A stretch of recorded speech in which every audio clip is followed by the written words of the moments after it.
In this session, we will talk about the importance of nodes and supernodes to every pioneer, and what are some examples of additional roles nodes can play on Pi network.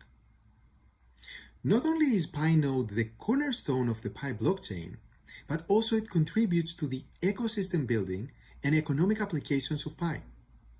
For example, in addition to securing the ledger, supernodes can also technically support applications of decentralized finance, which is also known as DeFi.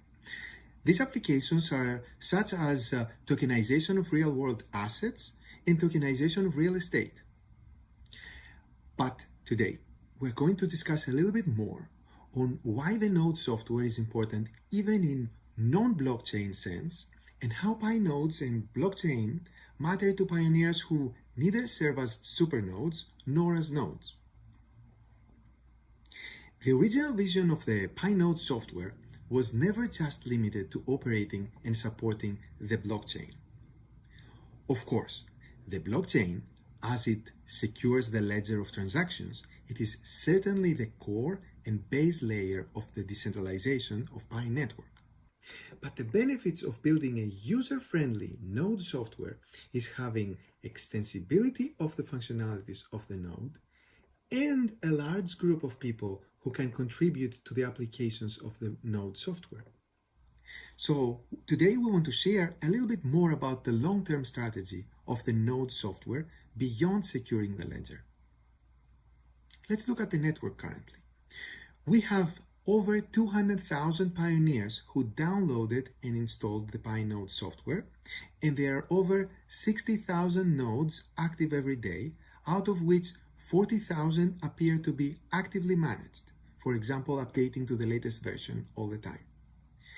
A portion of these nodes will become supernodes, depending on the selection process based on the hardware operating systems, network performance, and various metrics we have.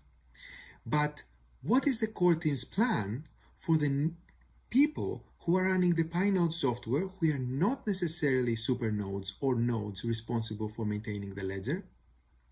Actually, we have great expectations for them, and we are open to any suggestions that build on top of our thoughts. First of all, the desktop Pi application serves as a redundant interface for the mobile application interface.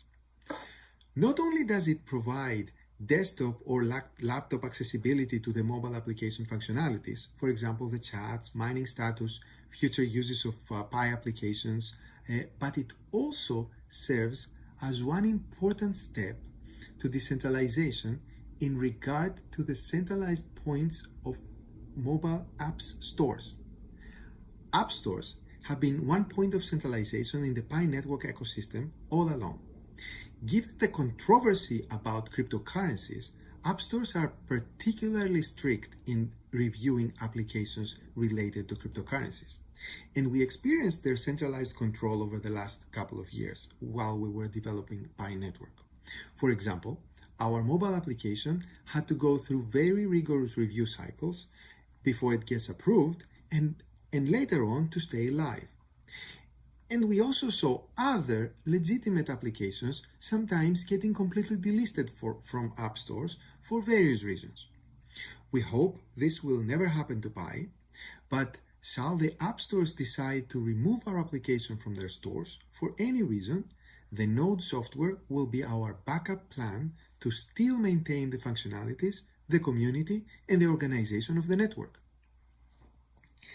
By having our node software that contains the Pi application component, we de-risk the possibility of any potential failure in centralized app stores.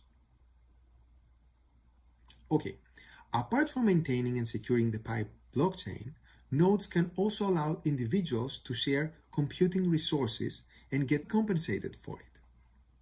Such computing resources include processing power, disk space, and network bandwidth. Note that these are not our immediate plans, but they are all possibilities that will come further down the line. Let's look at these use cases one at a time. Disk space. Think of it as a decentralized encrypted Dropbox that allows people to get compensated for securely storing files. Its implementation can be similar to BitTorrent in the notion that files will be stored in a decentralized network of nodes, while at the same time, Pi can have staking mechanisms that can make sure that all files stored on the Pi network are fully licensed. For example, if a file is found to be infringing someone's rights, the file's uploader could lose their stake. To put this in perspective, as a use case, the core team pays thousands of dollars every month to Amazon AWS for storing the Pi node software files so that pioneers can download them and install the Pi node. In the same manner, other websites and applications do the same. So instead of these websites paying Amazon, they could be paying that cost to pioneers, using Pi of course, thus creating a passive income opportunity to Pi node operators. Let's look at network bandwidth. This use case is also known as content delivery networks, CDNs, and it is how the internet is able to scale today. For example, the Pi application, like any other app or website on the internet, contains both graphics, images, videos, and media, and it needs to ask the server individualized questions. For example, what is my Pi balance right now? So while the individualized questions must reach a Pi database to be answered, the vast majority of the graphics and media are the same for all members and can be actually answered by a decentralized server near that person.